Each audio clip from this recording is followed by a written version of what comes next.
Terbongkar peran Misri dalam kasus kematian Brigadir Nur Hadi, bukan pelaku utama. Akhirnya terungkap peran Misri dalam kasus kematian Brigadir Muhammad Nur Hadi di Gili Trawangan, Kabupaten Lombok Utara, Provinsi Nusa Tenggara Barat, NTB.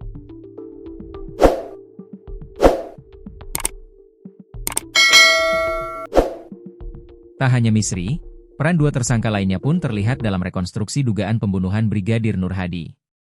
Dua tersangka selain Misri adalah atasan Brigadir Nur Hadi, yaitu Kompol Yogi dan Ibda Hari Suchandra. Ketiga tersangka kematian Brigadir Nur Hadi ini dihadirkan dalam rekonstruksi yang digelar Senin, 11 Agustus 2025. Brigadir Nur Hadi meninggal dunia di kolam renang villa di Gili Trawangan pada Rabu, 16 April 2025. Sementara itu, rekonstruksi adalah pembangunan kembali atau penyusunan kembali sesuatu yang telah ada, baik dalam bentuk fisik maupun non-fisik. Dalam konteks hukum, rekonstruksi merujuk pada pembuatan ulang atau peragaan kembali suatu kejadian, biasanya tindak pidana, untuk menguji kebenaran keterangan saksi atau tersangka. Sehingga dalam rekonstruksi tersebut diketahuilan peran ketiga tersangka. Direktur Ditreskrimum Polda Nusa Tenggara Barat, NTB, Kombes Pol Syarif Hidayat mengungkap peran keterlibatan Kompol Yogi, Ibda Hari Suchandra, dan Misri.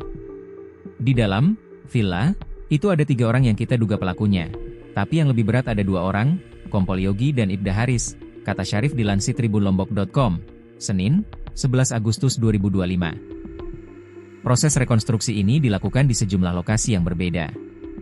Mulai dari Polda NTB, kediaman tersangka Kompol Yogi, Freshmart Sengigi, Pelabuhan Sengigi dan 2 penginapan di Gili Trawangan. Hasilnya, kata Syarif, tersangka utama mengerucut pada 2 nama yakni Kompol Yogi dan Ibda Haris yang juga merupakan atasan dari korban. Sehingga Misri tidak termasuk sebagai pelaku utama pembunuhan Brigadir Nur Hadi. Sebelumnya para tersangka ini disangkakan pasal 351 KUHP tentang penganiayaan yang menyebabkan seseorang meninggal dunia dan pasal 359 KUHP tentang kelalaian. Berdasarkan petunjuk jaksa, penyidik diminta untuk melakukan penambahan pasal 338 KUHP tentang pembunuhan.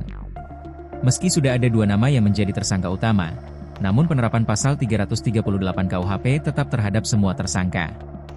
Ia tetap, karena ada yang turut serta, ada yang ikut melakukan, ada yang melakukan, jelas Syarif. Mantan Wakapolresta Mataram itu mengungkapkan, meskipun sudah ada 2 tersangka utama namun motif pembunuhan belum terungkap.